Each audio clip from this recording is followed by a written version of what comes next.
comunicación en la teoría de la información, pero lo que espero poder demostrar hoy, espero poder convencerlos, es que es una cosa eminentemente práctica y que esto es, digamos, un lazo entre la teoría de la información, que muy a menudo es considerada como siendo un poco, digamos, o complicada o casi esotérica, y la ingeniería de comunicaciones, que por supuesto es completamente práctica y aplicada.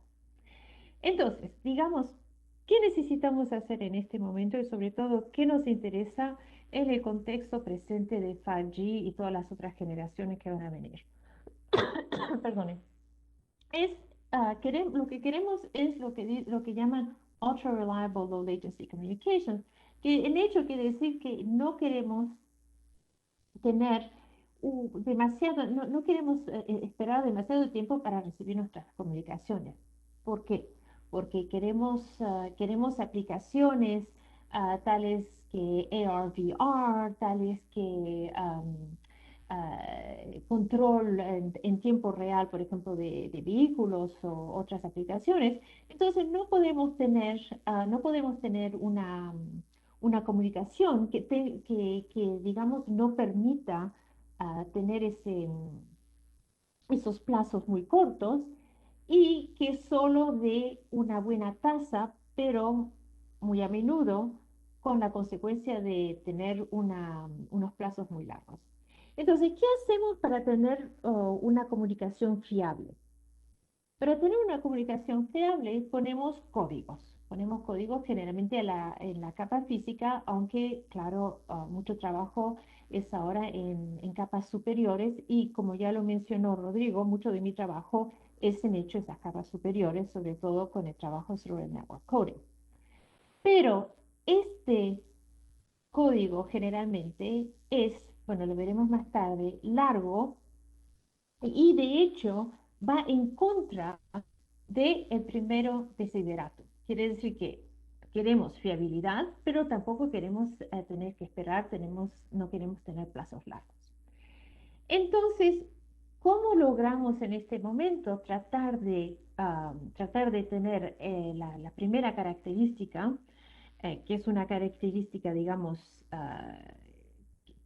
que, que hemos tenido desde los años 40, y voy a hablar más tarde de Shannon, con la segunda característica, que generalmente es una característica que no ha sido investigada mucho, sobre todo en la capa física, porque siempre estábamos concentrados sobre la tasa y no sobre los plazos. Bueno, la solución que hemos encontrado hasta ahora es simplemente de ir más rápido. Es como si viviésemos más café, hiciésemos todo más rapidísimo y es lo que hacemos cuando estamos comprando más espectro y bueno, tenemos mucho en las noticias últimamente las ventas de espectro en todas partes del mundo, por ejemplo en Estados Unidos, aquí acaban de tener una venta que creo fue en los 81 billones de dólares. Entonces, son cantidades fabulosas y que todas estas van generalmente simplemente para hacer las cosas más rápido. Entonces, es como añadir café y hacer todo de manera tal vez no muy inteligente, pero de manera muy rápida. Entonces, eso, claro, es una manera de reducir los plazos. Entonces, veamos por qué tenemos que ir a estas frecuencias tan altas. Es que podemos visitar de nuevo lo que estamos haciendo en la capa física para ver si hay manera de tener y fiabilidad y plazos cortos sin necesitar sacrificar uno o el otro. Entonces, pongámonos ahora en el contexto, digamos, básico, canónico, del codaje. Hay dos aspectos con el codaje y, por supuesto, entonces hay aquí el codificador y de otro lado el descifrador. Entonces, miremos aquí el codificador. ¿Qué tenemos aquí? Tenemos los dados originales, que están aquí indicados por estos bloques grises. y digamos que cada uno de estos bloques tenga, no sé, 100 bits. Y podemos, gracias a la compresión, reducir, reducir la descripción de estos dados para tener, digamos, solo 200 bits. Quiere decir que cuando hacemos algo como gzip, MPEG o lo que sea, estamos haciendo una compresión y esa compresión nos da una descripción de manera más sucinta de los dados originales que están aquí representados en gris. Entonces, ¿qué vamos a hacer? Si tenemos aquí, digamos, como dije, 200 bits, pero de cierta manera hay mucha redundancia en esos bits y podemos eliminar esa redundancia y, y tener una descripción de la información original en solo 200 bits, lo que hemos hecho es que hemos dicho que al origen teníamos, digamos, aquí vectores de 400 bits, que quiere decir que en teoría podríamos tener dos al de 400 número de vectores y hemos reducido eso de manera que tenemos solo 2 a los 200 número de vectores. Entonces, esto que es source coding quiere decir que hemos reducido y podemos reducir hasta que lleguemos a la entropía de S. Entonces, S aquí representa el proceso estocástico que nos está dando nuestros datos.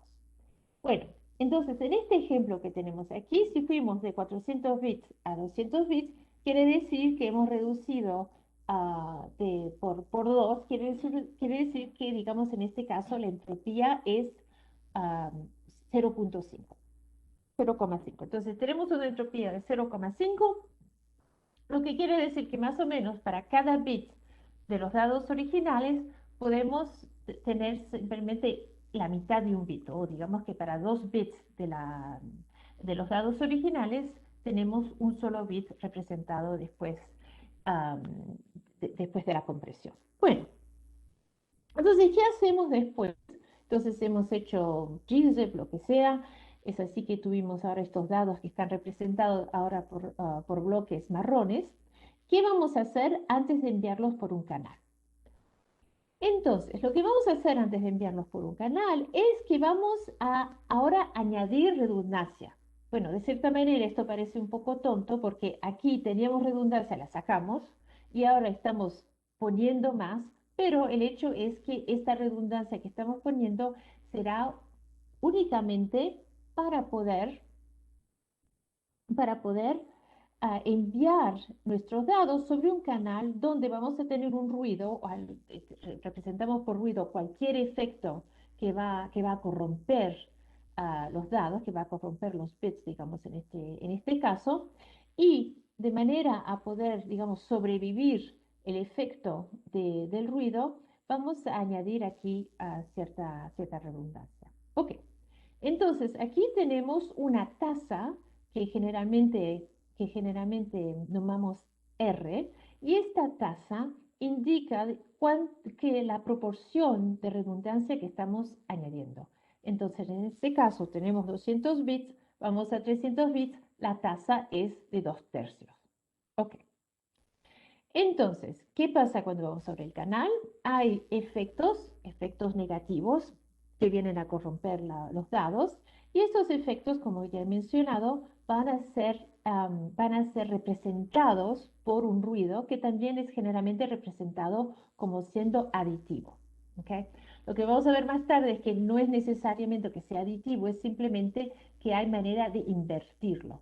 Lo que quiere decir es que yo podría dar una descripción del ruido, del efecto del ruido, y con esa descripción, una persona que tiene acceso al output del canal puede recuperar, digamos, reconstituir, y es lo que está haciendo el descifrador, puede reconstituir el mensaje original que vamos a generalmente llamar X.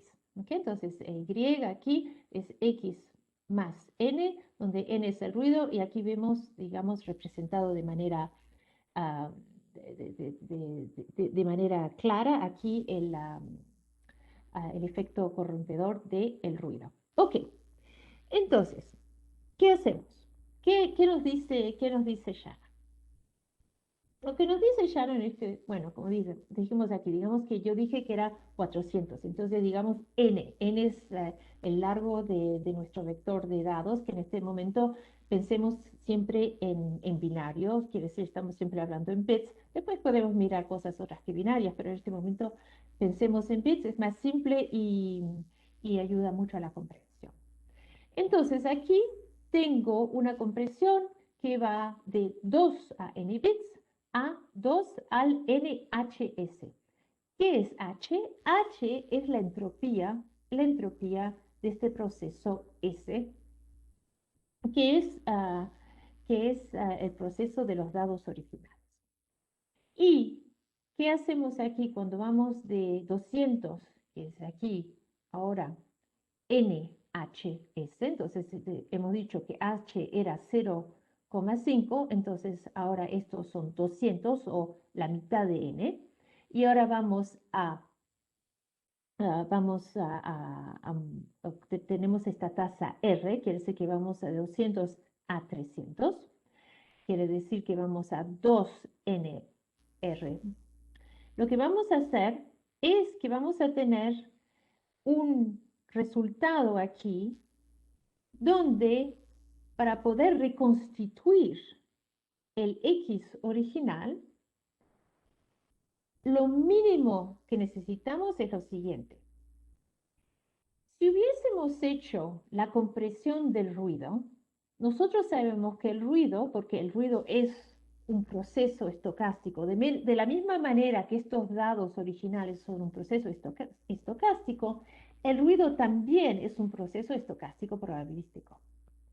Entonces, si hubiésemos tenido un ruido, digamos, de lo más amable, un ruido que con mucha gentileza se hubiese primero comprimido y después puesto para no molestar a nadie al final de nuestro mensaje, quiere decir que primero viene X y después viene el ruido, y bueno, sabemos todo que eso es lo mejor que nos pudiese ocurrir, porque un ruido así cualquiera puede corregir un ruido de ese tipo. En ese caso, lo que tendríamos es que este Y que está observado al descifrador, este Y sería un Y donde los primeros 2 al NR bits en este vector corresponderían al mensaje y los últimos 2 al NHN, donde este N es el ruido y este N es el N mayúscula representa el ruido, el 2 al NHN sería la descripción, digamos, la más sucinta del ruido. Es la descripción que no se puede tener una descripción más sucinta de ese ruido. Bueno, entonces, en ese caso, ¿qué pasaría? Tenemos este Y y con este Y el descifrador puede descifrar cuál fue el X que ha sido enviado y después tenemos otro descifrador para descifrar los dados originales. Okay. Entonces tenemos, digamos, este ciclo de compresión, uh, de código, de descifradores y así podemos ir, digamos, en principio indefinidamente. Por supuesto, no es exactamente eso porque siempre hay una probabilidad que, que no logremos eliminar el ruido, pero en teoría, con alta probabilidad, uno podría continuar um, este ciclo indefinidamente. Bueno, ahora, ¿qué podemos acertar a partir de esto? Aquí el número máximo que podemos tener con el Y son 2 al N. Quiere decir que primero este 2 al N tiene que ser suficientemente grande para que quepan y los bits del ruido y, por supuesto, los bits del mensaje original. Acordémonos que estamos pensando en este ruido, digamos, ideal, que es mínimamente invasivo, que se está poniendo al final del mensaje. Pero de todas maneras, lo que pasa, si miramos aquí los exponentes, entonces todo está ocurriendo aquí en las potencias, tenemos n, tenemos nhn y nr, quiere decir que este 1 tiene que ser superior a hn más r, o, dicho de otra manera, este r tiene que ser inferior a 1 menos hn. Para un canal binario, estamos hablando de bits, entonces el ruido es en efecto también un efecto binario donde estamos haciendo una adición sobre una adición binaria donde 1 más 1 es 0 y 0 más 1 es 1. ¿Okay? Entonces, este n también es binario y lo que tenemos aquí es la capacidad, lo que llamamos la capacidad, quiere decir la información mutua máxima entre este X y este Y. ¿Ok? Entonces, esto es lo que llamamos la capacidad. Ahora, mirando esta explicación, simplemente sabiendo que no se puede hacer una representación que sea fiel de S o de N, que tenga un largo inferior a NHS para los dados o NHN para el ruido, lo que sabemos inmediatamente es que esta tasa R tiene que ser inferior a 1 menos HN. La cuestión, esto es lo que llamamos generalmente el converso del teorema de Kodaje. ¿Cuál es el teorema de Kodaje? No el converso, pero el teorema de Kodaje. El teorema de Kodaje, que nos viene de Shannon, dice que este R no está simplemente limitado por 1 menos Hn, pero que este R es en efecto también algo que se puede atener. Pero ¿cómo podemos hacer para conseguir una tasa R que corresponda a 1 menos Hn? Y esta es la idea de Shannon. La idea que tiene es lo siguiente. Vamos a tomar sobre n, sobre vectores de largo n, vamos a escoger 2 al nr vectores. Y la manera en que vamos a construir, la manera donde vamos a construir el conjunto que va a constituir nuestro código es la manera siguiente.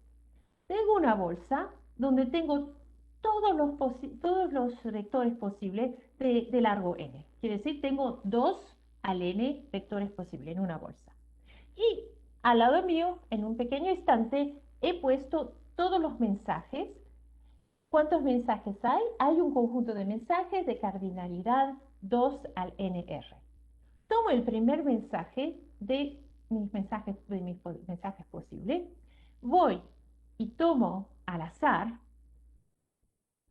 un vector de largo n en mi bolsa de vectores y hago la correspondencia, pongo un lazo entre el mensaje y el vector.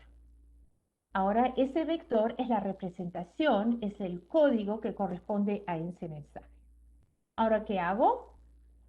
Pongo de nuevo el vector de largo n de nuevo en la bolsa esa de vectores, tomo el segundo mensaje, voy de nuevo al azar, tomo de manera uniforme, independiente, lo que he hecho antes. Otro quiere decir que voy a escoger con probabilidad 1 sobre 2 al n, voy a escoger otro vector, voy ahora a hacer la asignación, digamos el lazo entre el mensaje y este segundo vector y continúo así hasta que termine todos los mensajes y acordémonos que el conjunto de mensajes tiene cardinalidad 2 al nr. De esa manera he construido un código, el código siendo una correspondencia entre los mensajes y estos vectores de largo n. Ahora, he construido am, he construido este código. ¿Cómo voy a hacer cuando veo Y para descifrar? Y la manera de la cual nos ha dicho Shannon que podemos descifrar es la siguiente. Examino el Y que he recibido. Acordémonos que el Y es esto, es X más N. Y acordémonos que el N generalmente no tiene la amabilidad de irse encogido al final del mensaje. El N está en cualquiera de los bits que se ha enviado. Tiene, por supuesto, cierta entropía, pero está afectando cualquier bit. En particular, podemos ver inmediatamente que el n tiene que tener una probabilidad de ser 1 que sea inferior a 0.5, a 0,5. Si fuese 0,5, en ese caso el Hn sería 1, tendríamos entropía de 1 y en ese caso no se puede enviar nada. Quiere decir que la capacidad es 0.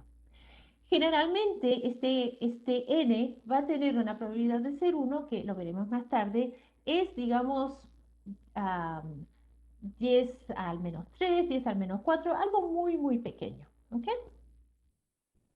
Entonces, lo que dijo Shannon es, examinemos el Y y cuando vemos el Y, vamos a examinar ahora todos los códigos, todos los mensajes posibles y para esos mensajes, los códigos que hemos construido de esa manera aleatoria que describimos juntos hace unos minutos, y con esos códigos vamos a poder ver de todos los C, de todos esos códigos que corresponden a mensajes, cuál es el que se parece de manera, digamos, el que se parece más al Y que hemos observado. Dicho de otra manera, vamos a tomar el I que maximiza esta probabilidad condicionada de Y condicionada sobre el C, que quiere decir el X que ha sido puesto en el canal. ¿Ok?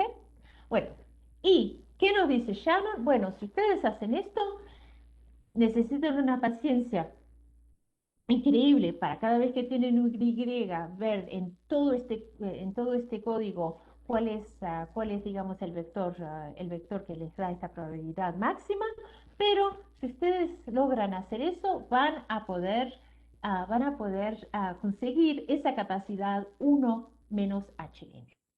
Entonces, ¿por qué no hacemos lo que que nos ha dicho Shannon? Cuando Shannon vino con esta idea en 1948, hace rato, ¿por qué no lo hacemos? Examinemos un poco, digamos, la práctica. Si n es, digamos, más o menos 1000 bits y r es grande, acordémonos, r es menos de 1, pero queremos que r sea lo más grande posible porque más grande es r, más grande es la tasa, más informaciones podemos enviar. ¿Ok? Entonces, si n es, por ejemplo, 1024 bits, en ese caso tenemos un n que es 10 al 277. ¿Ok? Entonces, ¿qué pasa quiere decir que cuando hacemos esa construcción de código donde tenemos ese estante con todos nuestros mensajes, tenemos 10 al 277 mensajes posibles, que es, por supuesto, enorme. ¿Ok? Entonces, primero, ¿cómo voy a hacer para guardar tal descripción? ¿Se acuerdan que estamos haciendo una descripción donde estoy haciendo una correspondencia arbitraria entre el mensaje y el vector de largo n? ¿Cómo voy a poder guardar tal descripción? Es una descripción que es muy compleja, muy larga. La segunda dificultad es cada vez que recibo un Y, ¿cómo voy a hacer para examinar todos los mensajes posibles? De nuevo, tengo 10 al 277 mensajes. ¿Cómo voy a hacer una búsqueda tan complicada a cada vez que voy a recibir un Y. Entonces, de hecho, tenemos dos dificultades. Una que es una dificultad de memoria, digamos, para guardar esa descripción del código, y la segunda que es que es una dificultad de complejidad del punto de vista, del punto de vista del descifrador. Entonces, de hecho, lo que ha ocurrido desde los años 50 es que hemos hecho u- un cambio en ese, digamos, en esa idea original de Shannon. Y lo que hemos hecho es que hemos tomado códigos que tienen alguna estructura, de manera a que el descifrador pueda tener una manera, primero, más simple de describir el código. La manera más simple generalmente es gracias a una matriz, quiere decir tomando códigos lineares. Y segundamente, queremos que el descifrador tenga menos dificultad en acertar cuál es el C que, y con más alta probabilidad corresponde al Y que hemos observado. Ok. Entonces aquí tenemos todos los códigos que conocemos, los códigos convolucionales, los códigos de bloque, los códigos que, bueno, digo moderno, bueno, los códigos modernos incluyen los LDPC, los Low Density Parity Checkers, y los LDPC están allí desde los principios de los años 60, entonces tan modernos no son, pero bueno, así se los llama. Y por ejemplo también los códigos polares o polar codes, que fueron desarrollados a fines de los años 2000 por Edward Alican, que tenía el mismo jefe de tesis que yo, Gallagher. Gallagher fue el que inventó los Low Density Pair Check Codes y que ya están incluidos en las especificaciones para el FARC. Ok. Entonces, acordémonos que había dos dificultades. Una que es una dificultad de memoria y una que es una dificultad de computación. Examinemos cada una separadamente y veamos qué podemos hacer. La primera dificultad, que es la dificultad de memoria, ah, se puede circunscribir. ¿Cómo? Tomamos, tomamos códigos lineares. Ahora, he mencionado que todos los códigos prácticos son códigos lineares, pero es que estos códigos lineares nos pueden dar capacidad. Y de hecho, sí, esto lo sabemos desde los fines de los años 60, principios de los años 70. Gallagher nos mostró que si tomamos códigos lineares aleatorios, donde lo que quiero decir por aleatorio es que vamos a tomar matrices donde vamos a elegir los, uh, los elementos de esas matrices de manera uniforme, independiente para cada elemento de la matriz, esos códigos con muy alta probabilidad van también a darnos capacidad. Quiere decir que esos códigos son suficientes para tener el mismo efecto que la construcción aleatoria que he descrito cuando de manera arbitraria tomo al azar un vector de largo n y lo hago corresponder con un mensaje. Otra manera de hacerlo que es equivalente del punto de vista ah, ah, capacidad o tasa máxima es, en vez de tomar el mensaje original, esos bits originales, y multiplicarlos una matriz cuyos elementos han sido elegidos de esta manera aleatoria. ¿Ok? Quiere decir que tomo un vector de largo nr y lo multiplico por una matriz para hacerlo un vector de largo n. Acuérdense que R es menor de 1. Ok. Entonces, lo que quiere decir es que esta primera dificultad ya desde los años 60 a los años 70 no existe. Entonces, la única dificultad que nos queda es la segunda. Es la dificultad de computación. Esta complejidad de computación no es la dificultad de memoria. Ok, entonces, ¿qué hacemos en este momento? Bueno, acuérdense que al principio he mencionado que una de las cosas que quisiésemos es tener plazos mucho más cortos para nuestras comunicaciones, no tener que esperar, y lo que quiero decir no tener que esperar es que no queremos códigos que sean muy largos. La razón por la cual los códigos polares que acabo de mencionar han sido elegidos en el estándar 5G es porque son relativamente más cortos que otros, por ejemplo, los LDPCs que he mencionado. Los LDPCs son miles y miles de bits, algunos van a 16.000 y largos muy, son vectores muy largos. Ya he mencionado que la probabilidad de tener el n en un 1, quiere decir que un bit se ha cambiado de 0 a 1 o 1 a 0, es muy baja. Si miramos el 1 menos hn, quiere decir que la capacidad, la tasa máxima que se puede obtener sobre estos canales es muy alta, es muy, muy cercana de 1. Pero por otro lado, si miramos el tipo de tasas que en este momento están siendo puestas en el 5G, notamos que son tasas mucho más bajas. Quiere decir que son tasas que ni siquiera están cerca del límite teórico de estos canales. Por otro lado, cada vez que tenemos un codificador, tenemos del otro lado un descifrador que es especial, específico, que es exactamente, am, digamos, diseñado para ese codificador. ¿Ok? Terceramente, otra cosa que ocurre es que los códigos generalmente son construidos teniendo en mente un canal donde el ruido es independiente y es el mismo en cada bit. Quiere decir que tenemos un ID independiente y con distribución idéntica sobre cada bit. ¿Ok? Y como generalmente, lo vamos a ver más tarde, eso no es el caso en canales reales donde, por ejemplo, el efecto de la interferencia es que tenemos generalmente errores que vienen juntos, tenemos un conjunto de errores, los errores tienen tendencia, digamos, a estar aglomerados juntos.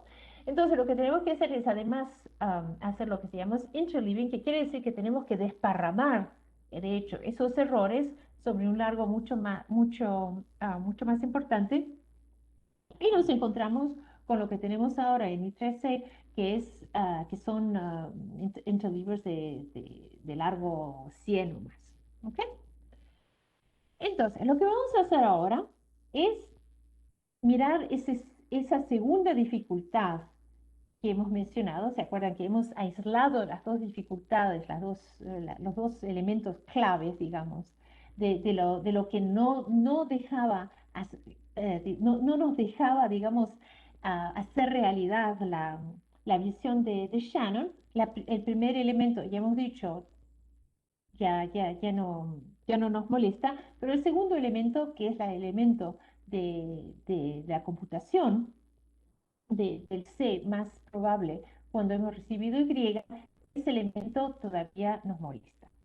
Entonces, lo que vamos a hacer aquí es que voy a introducir GRAND, que es Guessing Random Additive Noise Decoding, donde lo que vamos a hacer es, en efecto, vamos a adivinar el efecto del ruido y vamos a ver de que adivinar el efecto del ruido va a ser una manera óptima para todo código, es una manera óptima e universal para poder eliminar el efecto del ruido. Entonces, lo que vamos a hacer es, vamos a ver redundancias mínimas. ¿Se acuerdan que la redundancia, por ejemplo, cuando tenía el X y H y N, tenía que ser NH, porque necesitaba, digamos, sacrificar NH, N bits al ruido? ¿Ok? Lo que teníamos aquí. Tenía que sacrificar NH bits al ruido. Esto es la redundancia, son los bits que son sacrificados al ruido cuando pasan por el canal.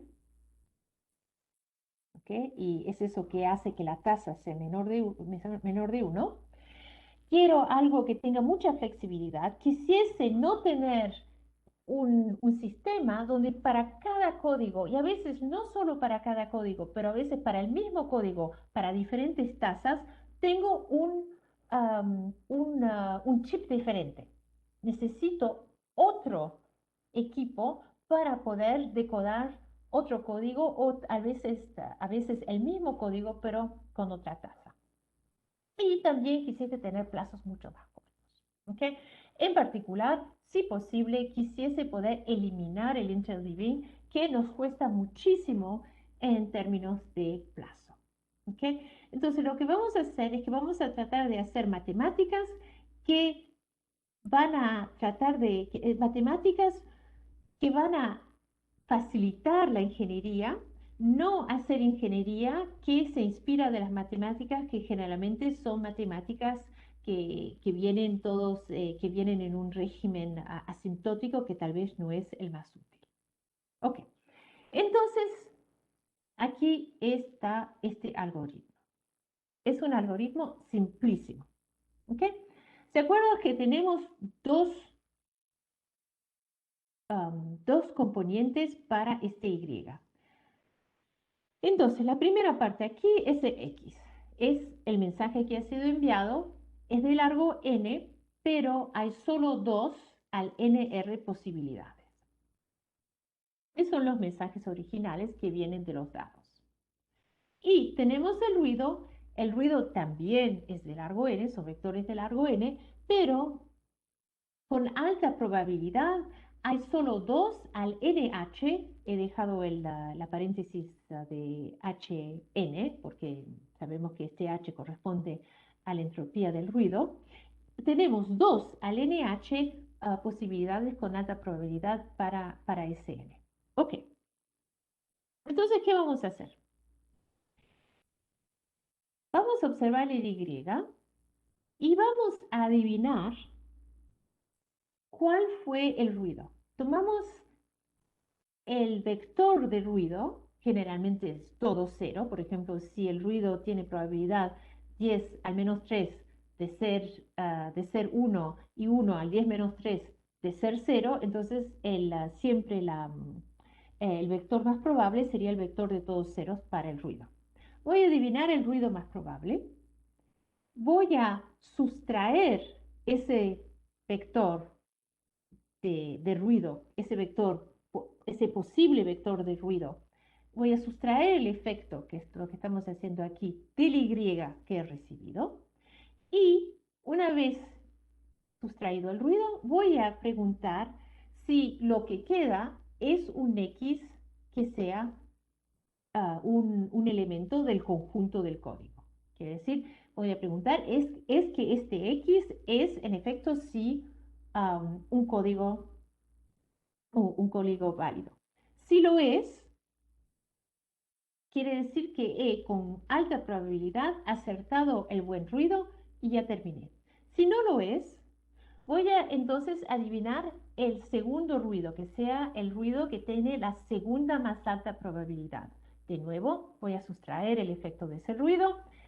Después de haber sustraído el efecto de ese ruido, voy a examinar el Y con ese ruido sustraído, voy a ver el X que me da y si ese X forma parte del conjunto de códigos terminado, si no, continúo.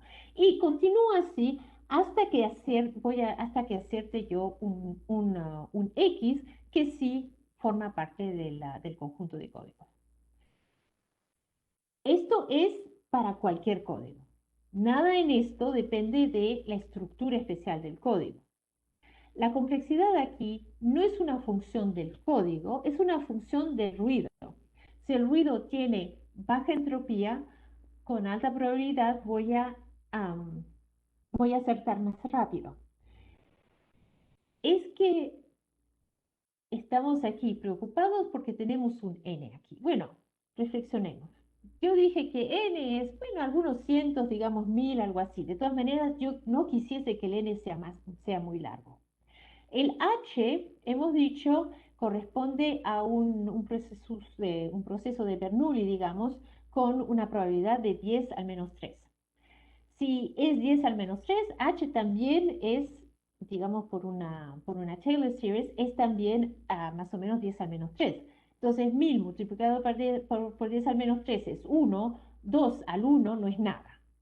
Quiere decir que con alta probabilidad, y lo veremos más tarde cuando les mostraré cómo hacemos esto en práctica en el chip que acabamos de desarrollar, les voy a mostrar que de hecho va rapidísimo. ¿Ok? Entonces, el decodaje, el descifrador que nos había propuesto Shannon, estaba, digamos, estaba baseado sobre tratar de encontrar el X. Pero X hace muchos. Hay muy pocos Ns. De hecho, con alta probabilidad hay muy pocos Ns. Entonces, en vez de ver el problema complicado, que es un problema aquí con complejidad 2 al NR, voy a ver el problema más simple. Aunque sea el X que me interesa y no el N, voy a tomar el problema por el lado más fácil. Es exactamente lo que estamos haciendo aquí.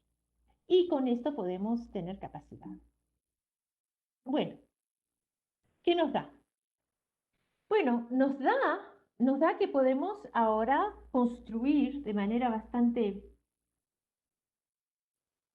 digamos, bastante simple, digamos que entre la fecha donde hemos publicado el algoritmo que acabo de describirles y cuánto nos tomó para hacer el chip que acabamos de demostrar, el SSCC, digamos, 1 año y medio, 2 años, que es rapidísimo, sobre todo que estamos haciendo el trabajo allí con estudiantes, que quiere decir que también tenemos que entrenar a los estudiantes, y los estudiantes tienen exámenes, y nosotros también, y bueno, todo lo que ocurre.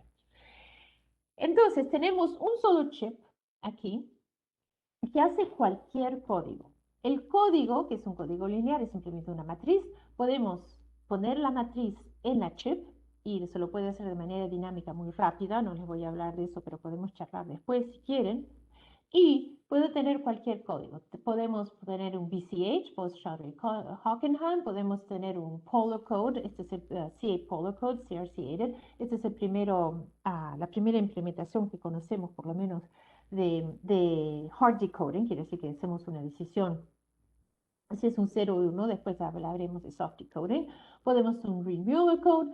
Podemos tomar esos códigos aleatorios, lineares, uh, de los cuales hemos hablado antes, que solo conocíamos, digamos, en teoría a los fines de los años 60, del principio de los años 70 por Gallagher, que sabemos podrían darnos capacidad. Podemos decodar esos códigos, por la primera vez se puede decodar eso. Y podemos también utilizar códigos que ni siquiera fueron diseñados para corrección de error, pero más bien para detección de error. En particular, hablo aquí de los CRC, los Cyclic Redundancy Checks, que son códigos donde muy fácilmente se puede verificar si un vector hace parte es un código valable o no, y válido o no, y con eso también lo podemos utilizar como código corrector de error, aunque haya sido al origen un código detector de error. Ok, entonces podemos hacer cualquier código. Y les voy a mostrar aquí está nuestro chip, es muy bonito, es rectangular, es un chip. Y tenemos aquí nuestros resultados. Entonces, lo que vemos aquí son los resultados teóricos, ¿ok? Y lo que vemos aquí son los resultados que hemos medido con el chip. Estos son los resultados empíricos, ¿ok? Entonces, esta línea gruesas aquí que muestran los resultados empíricos, esto es, si hacemos simplemente detección sin corrección, esto es el block error rate, que es la probabilidad de error de un código, de todo un bloque que corresponde a un código. Aquí tenemos sobre la abscisa, entonces en la abscisa logarítmica, la probabilidad de que un bit sea cambiado, quiere decir que el ruido sea 1, que hayamos añadido 1, cambiado un bit, ¿ok? Entonces aquí, digamos, esto es 10 al menos 3, 10 al menos 2, 10 al menos 4 está por allí. Y generalmente estamos interesados en regímenes aquí, digamos, donde el block error rate es más o menos 10 al menos 3. Y lo que vemos aquí es que esto es simplemente el CRC. Que el CRC nadie lo utilizaba en efecto para hacer corrección. No había sido diseñado para hacer corrección. Lo que tenemos aquí es el RLC, el código lineal aleatorio. Lo que tenemos aquí es el Polo Code CRC8, les voy a explicar más tarde qué es esto. Lo que tenemos aquí es un BCH, Bosch, Hockenham, y aquí tenemos aquí un Remiller, ¿ok? Con el mismo chip podemos inmediatamente cambiar el código y tenemos un chip para todos los códigos que ya habían sido decodados hasta ahora y códigos que hasta ahora no se podían decodar, tal por ejemplo el RLC. Tenemos también un plazo, latencia muy baja, ¿ok? Un microsegundo. Tenemos un poder muy bajo, más un poquito menos de 4 miliwatts. Y nuestra energía por bit, que es una, digamos, uno de los números claves que generalmente uno mira en estos sistemas, de 31 picojoules. ¿Ok? Esto es medido con un P de 10 al menos 5 porque generalmente es allí que se mide, en ese régimen que se mide ah, la, la energía para estos chips. Entonces, esto es simplemente una comparación con los otros sistemas. Hay un grupo en Canadá, un grupo de Gross en la Universidad McGill, que ha tomado nuestro ah, algoritmo GRAND y ha mirado cómo implementarlo para memoria. Entonces, en memoria también la probabilidad de tener un bit que ha sido corrompido es muy baja. Entonces, ellos no construyeron un bit, hicieron una construcción, digamos, teórica, pero muy interesante. Pero estamos aquí considerando los otros hard decoders, los mejores que han sido descritos en la literatura. Y como ven, tenemos generalmente tenemos una latencia mucho más baja y tenemos que acordarnos que aquí estos códigos, estos descifradores son descifradores para un solo código. A veces para un solo código y una sola tasa, o si no, para un código y tal vez dos tasas. En cambio que aquí tenemos cualquier código que se nos dé la gana y además tenemos cualquier tasa que se nos dé la gana digamos, entre 2/3 y 1. Ok. He hablado un poquito de los centrolevers. ¿Qué pasa si, por ejemplo, sabemos que el ruido tiene esa especie de aglomeración que he mencionado antes de los errores? En ese caso, digamos que el ruido se ha descrito por un sistema de Markov, donde si tenemos un 1, tenemos más chances de tener un 1, si tenemos un 0, tenemos más chances de tener un 0. En ese caso, si tenemos el interleaver y utilizamos un descifrador, digamos, tradicional, um, lo que pasa es que más la memoria de Markov, del sistema Markov es grande, peor es, viene a venir el Blair. Si, por otro lado, tenemos ese tipo de ruido y utilizamos GRAND, que tiene en cuenta la estructura Markov del ruido, en hecho tenemos mejor Blair para la misma energía. La abscissa aquí es EB over N0. EB es la energía por bit y N0 es el poder espectral, la densidad del poder espectral del ruido. ¿Okay? Entonces, lo que tenemos aquí es que podemos reducir la latencia por más de 100. por un factor de más de 100 y podemos tener un factor de más de 2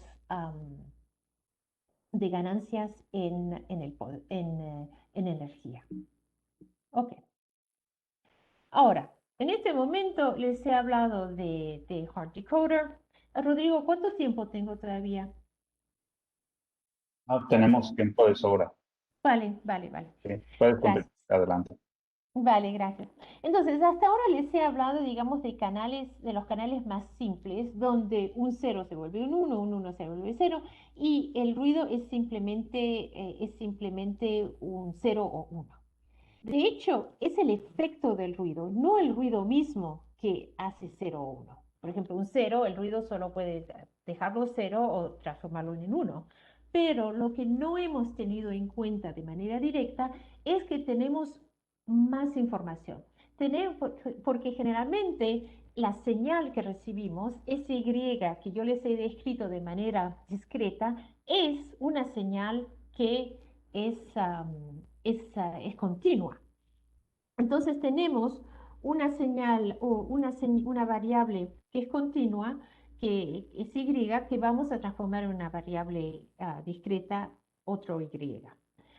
Pero quisiésemos, y generalmente es lo que se hace, quisiésemos poder retener la información que tenemos sobre la señal continua cuando hacemos nuestra decisión en la señal discreta.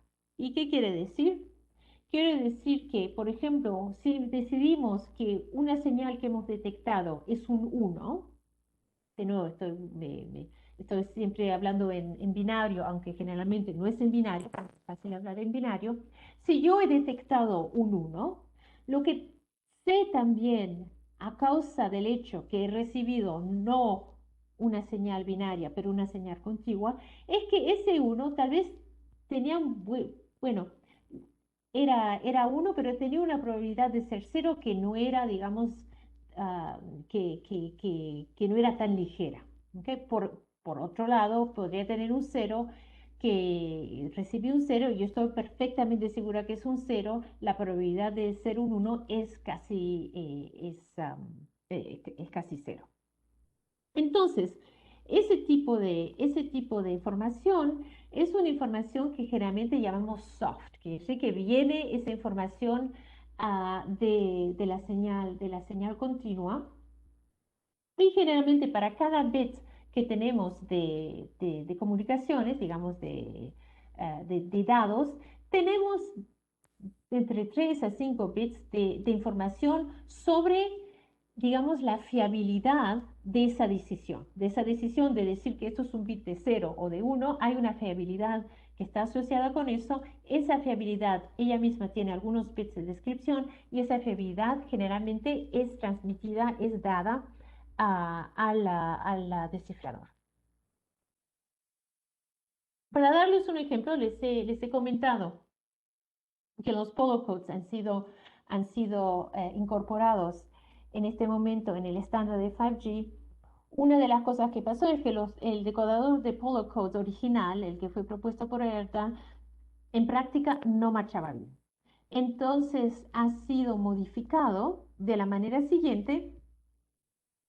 Primero, el polo code, el descifrador original decide una lista, entonces un conjunto de posibilidades, y ese conjunto después está reducido a una sola posibilidad utilizando un CRC, ah, cuya operación ya he mencionado, el CRC siendo simplemente algo que verifica un mecanismo muy simple y lineal que verifica si un código es válido o no. Entonces tenemos un conjunto de power codes que obtenemos haciendo um, uh, list decoding, entonces está teniendo esta lista y de esa lista elegimos con un CRC. Ahora, una cosa que tenemos que comentar aquí es que aunque tengamos aquí dos efectos separados, el Polo Code y el CRC, están conjuntos y son ambos lineares. Entonces, si tengo una composición de dos funciones lineares, la primera que es el código polar y la segunda que es el CRC, la composición de esas dos funciones lineares es, por supuesto, ella misma lineal. Quiere decir que nadie necesita mantener esa manera de decodar. Nosotros podemos considerar un polar code con CRC como siendo un solo código, una sola matriz que nos da un código lineal. El hecho que la matriz haya sido al origen diseñada como siendo dos matrices separadas que después han sido multiplicadas juntos, eso no nos importa. El hecho es que tenemos un código lineal. Entonces, el CRC y el polar code es lineal. Quisiera simplemente mencionar que este tipo de list decoding, successive cancellation list decoding, CRC, successive cancellation list decoding, ha sido inventado por Talibardi y está implementado, por ejemplo, en los descifradores de Samsung. Ahora, ¿qué vamos a hacer nosotros para tener en cuenta el ruido? Nuestra primera impresión sería que tal vez el ruido es muy difícil, porque se acuerdan que quería yo tratar de adivinar el ruido. Pero no trato de adivinar el ruido mismo. El ruido mismo nunca nos interesó. Siempre fue el X que nos interesó. Lo que nos interesa es el efecto del ruido. Entonces, por ejemplo, si yo tengo dos símbolos que han sido recibidos y esos dos símbolos tienen probabilidad bastante alta de estar en error, es más probable, por ejemplo, que esos dos símbolos estén ambos en error, estén ambos corrompidos, y que un otro símbolo en otro lugar del vector, en cuya recepción yo tengo alta confianza porque tengo acceso a la Y, a la señal continua, en cuya detección tenga alta confianza, es altamente probable que yo decida que en vez de creer que tengo un error en en el símbolo en cuya detección tengo alta confianza, que yo tenga errores en los símbolos en cuya detección no tengo confianza. Porque he visto, por ejemplo, que tenía, en vez bueno, recibí, digamos, un 0,3, dije que era 0, pero bueno, tal vez hubiese sido 1, 0,49, tal vez le dije que era 0, pero tenía bastante probabilidad de ser 1. ¿Ok? Y mirando simplemente el efecto de esa fiabilidad, de la confianza que tengo con la detección, puedo tener en cuenta la información soft sin tener que adivinar el ruido continuo, que por supuesto no es algo que uno que puede adivinar porque tiene alta complejidad, puesto que es, por supuesto, continuo. Entonces, con nuestro estudiante, todo este trabajo es con Ken Duffy, mi colaborador en todo esto.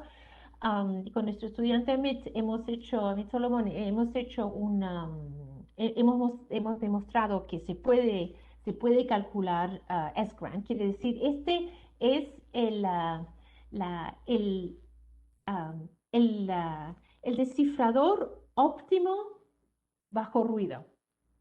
Podemos calcular, quiere decir, con maximum likelihood, el descifrador óptimo, que hasta ahora jamás se podía calcular, lo podemos calcular. Ahora, aunque se pueda calcular y se pueda mostrar, y le voy a mostrar los resultados, para una implementación, sobre todo una implementación en un chip, es un poco complicado. Quiere decir que, bueno, toma un poquito, no toma tanto tiempo para hacer la simulación, pero toma un poquito demasiado tiempo para ser implementado. Entonces, hay algunas implicaciones como OrbGrant.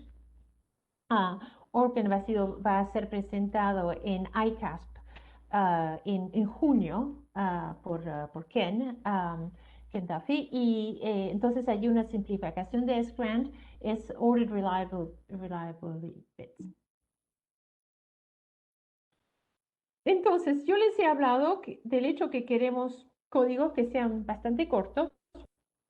Y claro, quiero tasas grandes. Quiere decir que quiero una redundancia que sea la más leve posible. ¿Cuánto cuando todavía me pueda asegurar el nivel de fiabilidad que estoy buscando para que mi comunicación, mis datos, sean reconstruidos de manera fiable.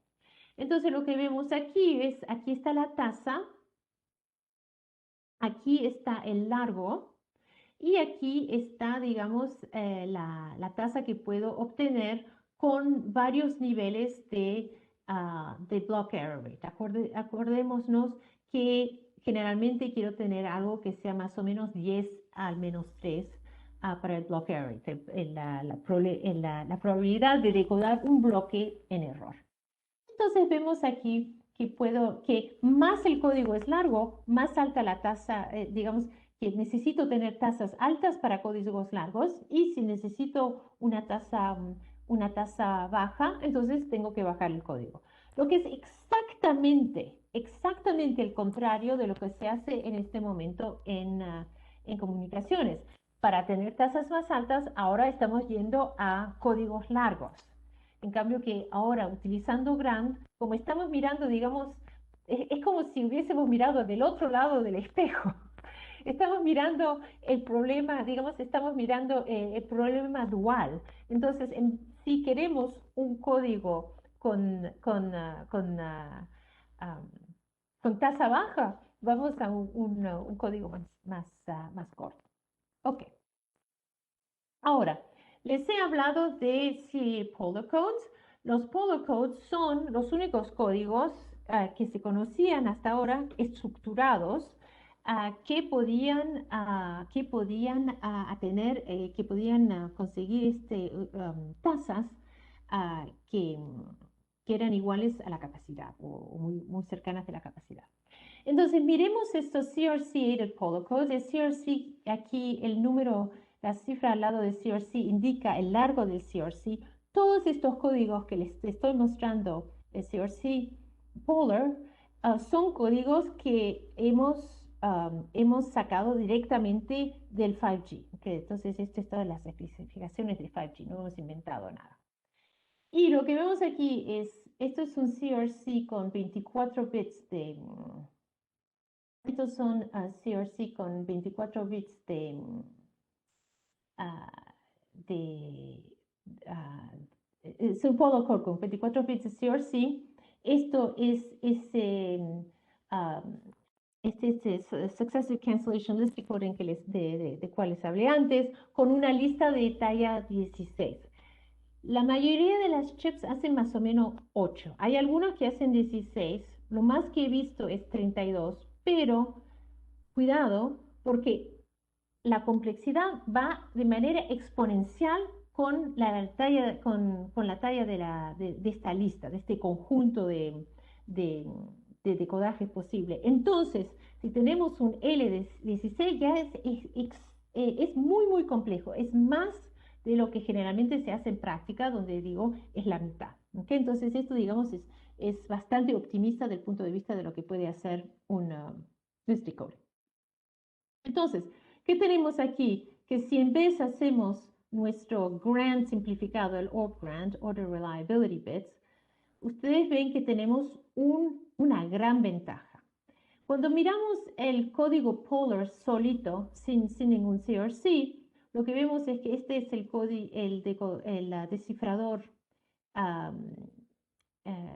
original, el que ha sido propuesto por Arican, y este es nuestro descifrador, GRAND. ¿Se acuerdan que GRAND no le importa nada? No le importa el código, entonces puede poner cualquier cosa adentro. Y en hecho, no es tan bueno como el código con el CRC. Este es el código con el CRC, cuando el CRC es de 11. Y lo que notamos es que para cada código, salvo el Polar Code, porque digamos que el Polar Code solo, y esto es sorprendente tal vez porque puede tener capacidad, todos los códigos son buenos. En particular,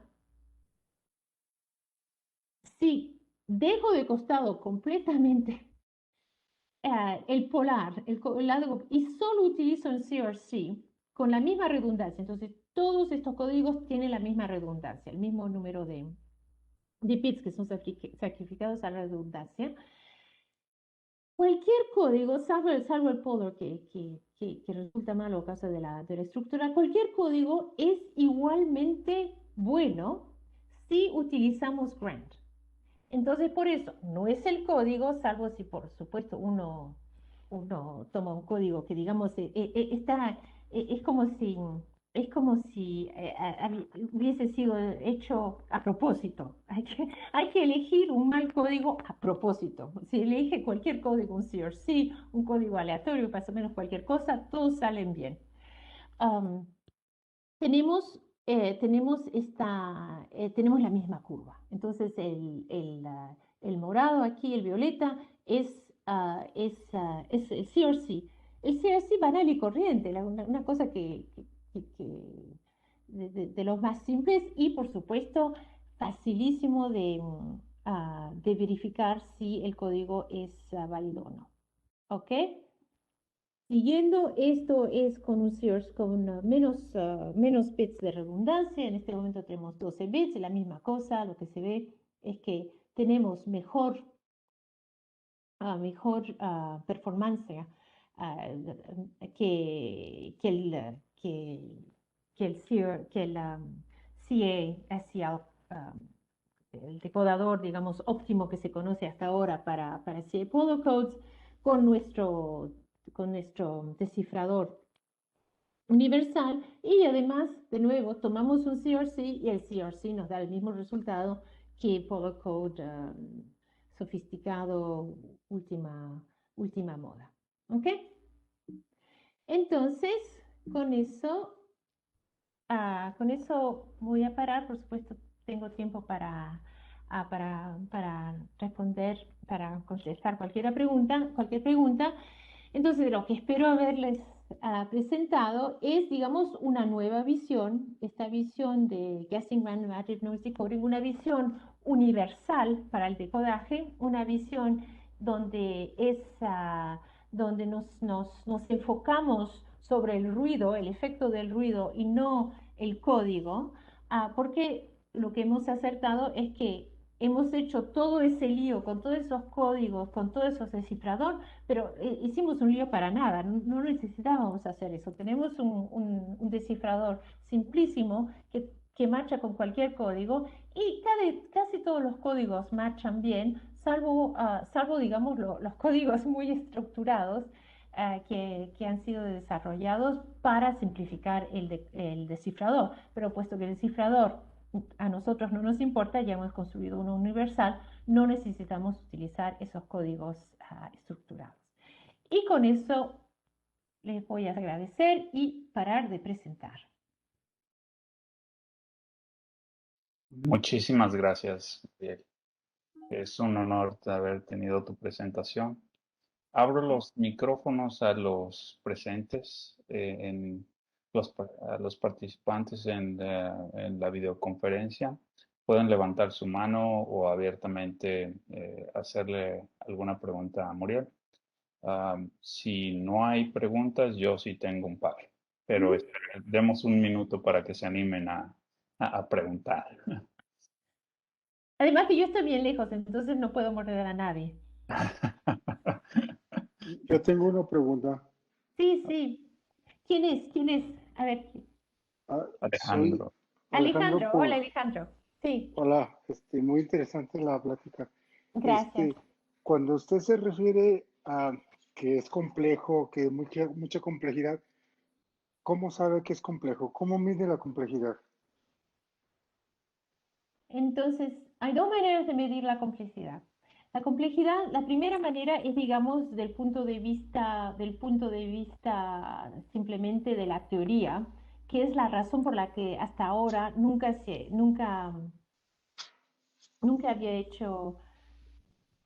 había alguien intentado hacer un descifrador de ese tipo. Quiere decir que si necesitamos hacer la idea de Shannon, tenemos una complejidad donde el descifrador necesitaría mirar todos los mensajes posibles, que como hemos mencionado es, digamos, aquí un disparate, y decidir sobre todos esos mensajes cuál es el más probable. Entonces, esto desde el punto de vista, digamos, del punto de vista teoría. Entonces, como es imposible, es por eso que digamos, la comunidad, nuestra comunidad técnica, ha pasado todo ese tiempo desarrollando códigos, descifradores de todo tipo para poder descifrar sin esa complejidad. No sé si llegué a contestar bien. Bueno, yo me refiero así como una cantidad, como algo que se pueda medir, que diga, esto es complejo porque tiene tantas unidades, esto no es complejo porque tiene Sí, menos sí. unidades. Entonces, esto es complejo porque uno tendría que hacer que uno tendría, en teoría, uno tendría que hacer 10 al 277 comparaciones. Oh, Tendría que hacer tantos cálculos donde cada cálculo corresponde a esto. Quiere oh. decir que uno tendría que hacer 10 al 277 cálculos de este tipo. Y no nada más incluye el número de cálculos, pero también la latencia, ¿no? En cuánto tiempo puedes calcularlos, la cantidad de memoria para tu diccionario, ¿no? Para hacer las comparaciones. Exacto, La implementación no es factible. exacto. La implementación, como dices Jesús, no es factible. Y es por eso que, no, que hasta ahora no se ha hecho. Es por eso que hasta ahora nunca ha habido un descifrador que pueda hacer códigos aleatorios. Pero en cambio nosotros podemos hacer códigos aleatorios. Está aquí esta línea roja. Entonces, si ven, y estas son medidas. Podemos un código aleatorio. Lo que fue bastante divertido es que estos códigos aleatorios ni siquiera son códigos aleatorios escogidos con un poquito de inteligencia. Es el primer código que sale de la computadora, pues lo ponemos y miren ustedes que tiene digamos, las mismas ventajas que estos códigos bien complicados, bien sofisticados. Entonces yo creo que de todas maneras uno podría hacer algo un poquito mejor, porque aquí es la cosa, pero la más sonsa del mundo, el primer código que sale. Oh. Muchas gracias. Gracias, no es buena, gracias Alejandro, y gracias por el comentario también, Jesús. Yo tengo una pregunta en el bloque de la implementación. Sí, ¿Cuánta cantidad de memoria se necesita para esta implementación? Es decir, memoria RAM. sí, sí, no, esa es muy buena pregunta. Entonces, perdón, voy a mostrar. No necesitamos tanto porque, entonces aquí ves donde tenemos el SRAM. No necesitamos tanto porque lo que tenemos es que tenemos una parte aquí que hace la generación de las secuencias de error y tenemos otra parte que hace, digamos, el cálculo de verificación. ¿Te das cuenta? Y la parte que guarda la matriz que representa el código es muy pequeña.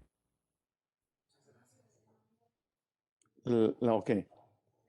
Entonces, la matriz que representa el código puede ser dinámica, es configurable. Este, Sí, sí, sí, y te voy a mostrar algo que no he mostrado aquí, pero que justamente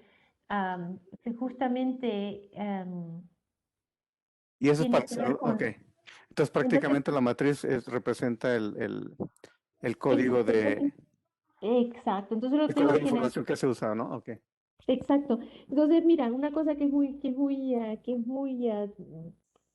linda aquí, bueno, nos gusta mucho, es que puedes tener, por ejemplo, aquí, como podemos utilizar un código aleatorio, también tiene, tiene propiedades de seguridad muy fuertes que hasta ahora, por supuesto, no era algo que la gente podía utilizar porque no se sabía decodar no se podía descifrar ese tipo de código. Entonces, por ejemplo, lo que tenemos aquí, lo que hemos hecho es que tenemos dos matrices al mismo tiempo y estamos decodando, estamos descifrando los dos al mismo tiempo.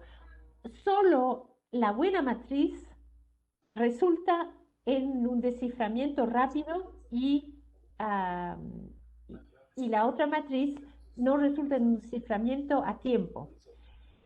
Cuando cuando el transmisor cambia de código sin ni siquiera decirle al chip, al receptor, cuando cambia de código, inmediatamente el receptor que tiene la segunda matriz se da cuenta que ha cambiado y va a la segunda. Entonces, puedes cambiar de código sin tener esa especie de, ¿cómo se dice? Porque ahora, cuando uno cambia de código, por ejemplo, cambia de tasa, porque el canal ha cambiado, el escenario ha cambiado, las características del canal Hay, han cambiado. hay una latencia para hacer el cambio, ¿no? Exacto, y es una latencia generalmente bastante importante, lo que quiere decir que, el transmisor generalmente no cambia hasta que sea verdaderamente necesario. Hay unos problemas de histeresis muy agudos. En cambio que aquí puede cambiar el canal, cuando cambia el canal, el transmisor nomás cambia y el receptor va a darse cuenta inmediatamente y sin ninguna latencia va inmediatamente a descifrar correctamente. Entonces es eso mismo que podemos cambiar y podemos tener más de un código al mismo tiempo. Y es lo que hemos implementado en el chip. La tecnología que utilizaron para implementarla, en qué nodo fue? ¿45, 35? Entonces, no. El silicón, en Sí, nanómetros. el silicón, sí. Creo que fue 40, pero te voy a mostrar. Y te puedo enviar también, si me envías un email, te puedo enviar los detalles. Gracias, sí. Este fue que hicimos con Rabia desde Chile en Boston University. Y creo que hicimos 40. Hicimos TSMC. Bueno, porque es lo que pudimos hacer. Pero la tecnología, digamos que bueno, hay tecnologías más avanzadas, pero no nos da la plata para comprar. No hay problema. Creo que es el segundo renglón. lo pueden enviar por separado, Está arriba en pero el segundo renglón, en la tabla, dice tecnología, está en 40 Sí, nanómetros. Ajá. 40 es lo que te había dicho, sí, sí. Y la pregunta relacionada con eso es, comparativamente con otros decodificadores, como por ejemplo de los que tienen ahí el VCH, en cuestión de consumo de energía. Te puedo mostrar aquí entonces tenemos aquí la energía por picojoules per bit, ¿ok? No nos dijeron cuánto, no está. Este es 63, que es más o menos el doble. Este es 5, que es más pequeño, pero claro, la tecnología, como ves, es otra cosa. Nosotros estamos en 40 y también nosotros no tenemos una frecuencia tan alta. De nuevo, fue una, digamos, fue, fue por costo. Ellos están a 200 megahertz. Pero además, de nuevo, nosotros hacemos cualquier código. sí, No sé si eso contesta tu pregunta, Jesús. Sí, sí, contesta. Y la pregunta va enfocada pues a la tecnología móvil, ¿no? ¿Cuánto consumo comparado con otros decodificadores? Bueno, como ves, picojoules estás preguntando picojoules per bit o si no, el medio Average power, ¿no? Average power. es 3. Es bajo, ¿ves? Es 3. Interesante, ¿no? Entonces no es proporcional el average power con los picojoules. No, porque estamos, como nuestra frecuencia es más baja, es por eso que te digo, si pudiésemos trabajar una frecuencia más alta, que se podría, es simplemente que es una cuestión de costo, ah, entonces nos bajarían los picojoules per bit. Ok. Gracias, Jesús. Porque es una Ahora frecuencia veo- mucho más, bueno, no menor a esta, pero es menor a esta. Ujú. Adelante. Gracias, Jesús, por las preguntas muy interesantes. Veo que Arturo Veloz tiene la mano levantada. Arturo, Hola, adelante. buenas tardes. Excelente conferencia. Me gusta mucho. Gracias, Arturo, gracias. Yo tenía una pregunta aquí. Entonces, el decodificador Grant, pues sale bien todo para cualquier código, ¿verdad? Sí, cualquier código. Entonces, como viste aquí, nosotros en este hemos demostrado BCH, CRC, RLC, Polar RM, pero podría ser cualquier cosa, cualquier cosa. Sí, el código, digamos, el código no tiene importancia porque la única cosa que hacemos con el código es utilizarlo como un método, es un mecanismo de verificación. Es para verificar si hemos acertado el buen efecto del ruido. Si hemos acertado, cuando hemos adivinado el efecto del ruido, es que hemos acertado o no. Si hemos acertado, vamos a ver eso a través de un código que se revela ser válido. Muy Entonces, bien. te das cuenta, quiere decir que el código, am, imagina que el código es como un hash, es simplemente una verificación. Entonces, Ujú. si te digo que simplemente estás tratando de construir un hash, bueno, eso cualquiera, eso es bastante simple de hacer. No vas a hacer todo este lío de CPOL y qué sé yo para construir un hash, una verificación. Para eso los CRC bastan.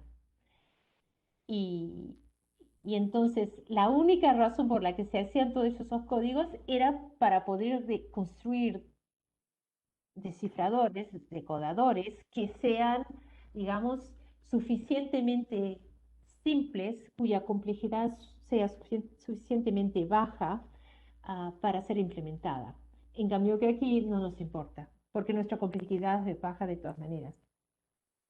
Ok. Entonces, por ejemplo, si tengo dos códigos, código 1 y código 2, y la entropía HDN es la misma Es la misma porque es para... el ruido. La entropía viene del canal. Es el efecto del ruido en el canal, no tiene nada que ver con X.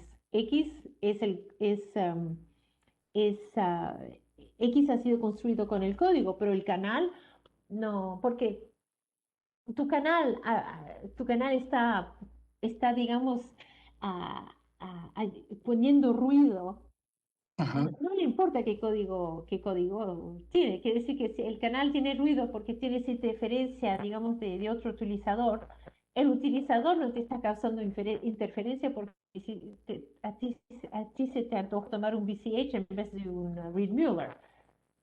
ok, El canal no tiene nada que ver. Sí, el código, ok, sí, el canal no te sí, está haciendo nada no se está vengando del código BCH, el canal no le importa. ok. Entonces, el decodificador quiere decir que podría ser el mismo número de comparaciones para cualquier código para Sí, encontrar. sí, sí, sí. Ok, Quiere decir que, como digo aquí, la complejidad es una función del ruido. La ok, única cosa que te podría pasar de mala con un código es que algunos códigos son malos. Son más propensos a distorsión por el ruido, ¿no? Pero no tiene, sí, pero no es a causa del decodificador, es porque el No. código no es bueno. Entonces lo que pasa es que la separación, Sí, la digamos, distribución de los unos y los ceros en el stream. exacto, pero Ah, no ah, tiene nada que ver con el ruido, exacto. Pero el número de comparaciones va a depender de la condición del canal, ¿no? Como preguntaba Absolutamente, Arturo, sí, que dos sí, códigos bajo sí. el mismo canal, sí, bajo las mismas condiciones del canal van a ser el mismo número de comparaciones. Bajo diferentes condiciones del canal va a variar el número de comparaciones promedio, ¿no? Exactamente, exactamente. Por eso digo, la complejidad es es Nada función más el del ruido. ruido. Ok. Sí, Y, no del y, código, no de la tasa de código, es del ruido, sí. y han tomado estadísticas de cuántas comparaciones en promedio Sí, tienen comparados. Ajá. sí. Entonces hemos hecho dos cosas. Tenemos ¿cómo se dice? No tengo aquí en esta presentación, pero tenemos en estos artículos un análisis. Se puede hacer un análisis muy detallado utilizando, ah, digamos, métodos de large deviation. Se puede tener un análisis muy detallado. Pero si prefieres un análisis, digamos, empírico, lo ves aquí. Entre, digamos, de vez en cuando necesitas tener hacer varias comparaciones y en ese caso tal vez que te viene mal, pero el promedio es casi el mínimo. ¿Te das cuenta? Esto es lo mejor, esto es el promedio. Entonces lo que hacemos es, no sé si tengo esto en esta presentación, déjame ver, no me acuerdo si lo puse o no. Eso nos da una buena idea, sí, la latencia y Sí, el promedio. pero Perdón, Arturo, por interrumpirte, ¿eh? No Adelante, hay Arturo. problema, no, no hay está muy bien. problema. Entonces, no, perdona, ¿por qué te digo que sí? Es Arturo decir sí o no. Pero no, pero lo que iba a decir es que lo que hacemos, que no he puesto aquí, tenemos un mecanismo que si, si un bloque ha sido decodado más tarde que otro bloque porque el ruido era más complicado, ponemos de nuevo las cosas en orden. Mm, Tenemos un método muy eficaz, muy simple para reordenar. ujú. Ok. Creo que era eso que tendía tu pregunta, Arturo, ¿no? Sí, ajá, Sí, entonces sí. tenemos manera de reordenar, sí. Ok. No, pues muchas gracias. ¿Así?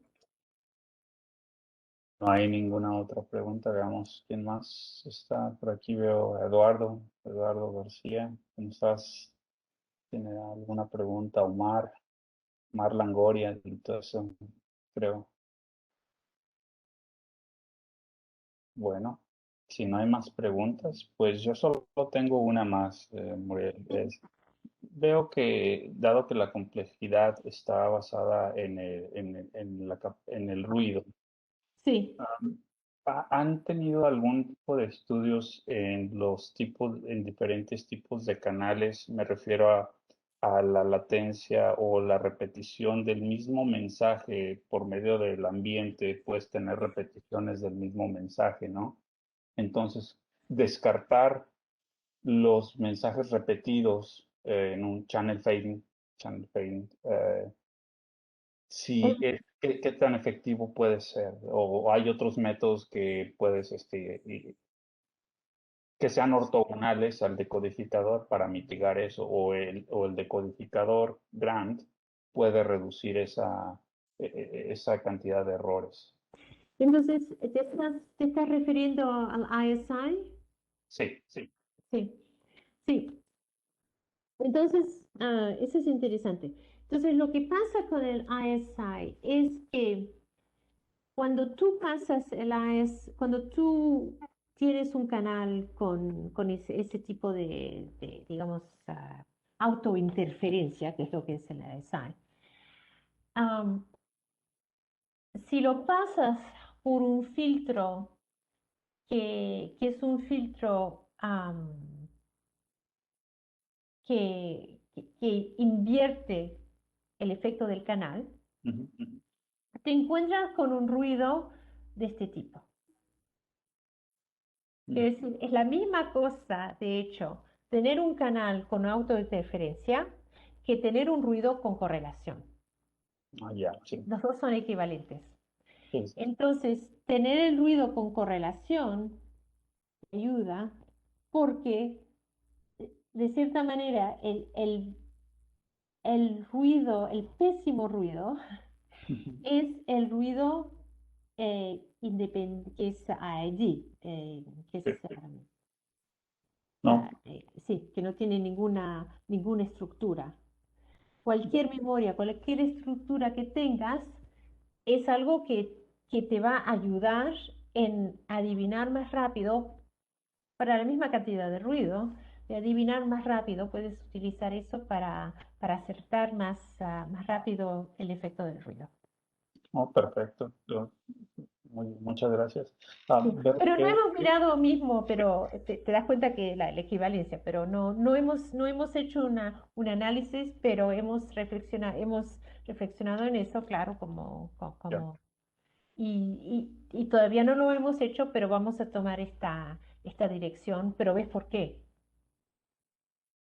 Sí. Es una Bueno, pregunta, ¿es por eso que tiene que ver algo aquí lo de interleaving? De que, Sí, entonces, exacto. Entonces, Interleaving lo que hace es que está tratando digamos, de anular, de ir en contra a la estructura estocástica del ruido. Entonces, para nosotros, el interleaving no es benéfico, no no es nos da un conocido. beneficio, porque te das cuenta que, que es está, más complejo. exacto, está rompiendo un efecto que para nosotros es útil para adivinar más rápido. Ya. Sí, ok. Está eliminando información sobre la estructura del ruido que nosotros podemos utilizar y la está eliminando ¿por qué? Porque para descifradores típicos, para decodificadores típicos, ellos no pueden ah, están diseñados no solo para un tipo de código específico, están diseñados para un tipo de ruido específico. En Ujú. cambio que nosotros no nos importa el código, ya hemos acertado eso con la discusión anterior, y lo que nos dé el ruido, la estructura, cualquier estructura que nos dé el ruido, la podemos utilizar de manera útil. Claro, también podemos decodar con el interleaving. Es esta línea, eh, turquesa que ven allí, pero que nos da más o menos el mismo resultado que este es el Berlicam Massive, que es un muy buen descifrador para BCH. Entonces, tenemos la misma curva, esta curva aquí turquesa, cuando hay el interleaving que el BCH. Pero el BCH, cuando hay memoria, se va yendo de peor en peor y nosotros nos va de mejor en mejor, salvo que, bueno, la memoria esté digamos, tan importante que ya casi todo el bloque está afectado. Sí, Gracias. entonces, Omar Lengoria, creo que veo tener la mano levantada. Omar, Sí, ¿tienes una pregunta? gracias, Rodrigo. Muchas gracias, profesora Medar. Mi pregunta tiene que ver con si han considerado otros tipos de ruido o otros tipos de canal, como canales selectivos en frecuencia y en tiempo, para ver cómo reacciona el decodificador y si sigue manteniéndose esa afirmación de que la importancia es el decodificador y no el codificador. Sí, sí, gracias. Entonces, tu pregunta está un poquito relacionada a la de Rodrigo, ¿no? Porque Sí, en cierto. ciertos casos, sí, en ciertos casos, digamos, el efecto que da eh, la, por lo menos que da en tiempo la correlación, los canales selectivos en tiempo, es el efecto de autointerferencia, de cual hemos hablado. Para los canales que son selectivos en frecuencia, Am, allí tenemos, es un poco, es interesante, porque lo que hemos hecho es lo siguiente. Entonces, es lo que llamamos reciclaje de ruido, ¿ok? Mm, Entonces, digamos que tienes dos canales y estos canales tienen correlación, que sea en tiempo o en frecuencia. Y vas y decodas un canal y lo que sabes es que hay correlación entre el ruido del primer canal y del segundo canal. Entonces, ¿qué vas a hacer? Vas a estimar el ruido más probable del segundo canal, dado que después de haber decodado el primer canal, te has quedado con una estimación del ruido, ¿verdad? Es decir, tienes dos canales, X1, tienes un canal X1 más N1, y es un segundo canal, X2 más N2. Ok, entonces, decodas el primer canal, como se te dé la gana, utilizando Grant si quieres, y sacas X1, vas a sustraer el efecto de X1 y te quedas con N1. Ahora, N1 es relacionado a N2, no es exactamente la misma cosa que N2, pero de hecho, saber N1 reduce en el segundo canal el efecto de N2. Entonces tienes como un N2' que es más bajo que el N2 original. ¿Te das cuenta? Entonces, si tienes correlación, puedes utilizar este método para mejorar, para mejorar el funcionamiento. ok. Muchas gracias. Entonces, con eso dicho, se puede utilizar algunos mecanismos de heurística, ¿no? Como Sí, mencionas, sí, ya conociste la estructura del ruido del primer canal, lo puedes conservar como semilla para el segundo canal, para exacto, empezar a partir de ahí y no empezar exacto, desde cero otra vez en forma lineal desde cero. exacto, sí. Que de hecho reduce el ruido del segundo canal. Es una manera de reducir el ruido del segundo canal con un esfuerzo mínimo. Pero es como dices, es como la semilla del segundo, sí. Es lo que llamamos reciclaje de ruido. Porque tomamos el ruido de uno y lo ponemos en el otro, lo Me gusta el término. Reciclaje. Sí, es divertido. Sí, Es divertido, sí. gracias. Pues parece que no hay más preguntas. No me queda más que agradecer todo tu tiempo. Perdón, Nos- una última pregunta más, perdón. Adelante. ¿Están trabajando con alguna vinculación con la industria? Mencionaste mucho el 5G, 5G. No, ¿Están esto lo estamos haciendo, sí, no, gracias. Esto lo estamos haciendo así solitos, no, en este momento, académicamente nada más? Sí. académicamente. No, la razón por la que miramos los códigos de 5G, porque bueno, digamos, ya están validados de cierta manera. Quiere decir que en vez de escoger cualquier cosa, Ajá. escogemos algo que la gente ya utiliza. Y que sobre todo va a ser la tendencia y las comunicaciones de más alta velocidad en la actualidad, ¿no? Bueno, Y- veremos. Eso es una discusión para otro día. sí, Pero la cosa es que por lo menos, digamos que el ámbito de 5G, de 5G, que es muy, que tiene, que digamos es bastante, sí, es bastante grande, pero en ese ámbito viene eh, ese deseo de tener latencia baja. Y esa era la razón, por lo menos la razón, la explicación que fue dada para escoger los polar. mm, Entonces, estando dado que eso es lo que quería la gente, tomamos, digamos, los códigos más recientes con los descifradores más poderosos, más al día, digamos, y por eso estamos haciendo la comparación con eso, porque para comparar con, digamos, las cosas ah, más recientes, ¿ves? Y otro caso de curiosidad, ¿cuántas patentes salieron de esta investigación?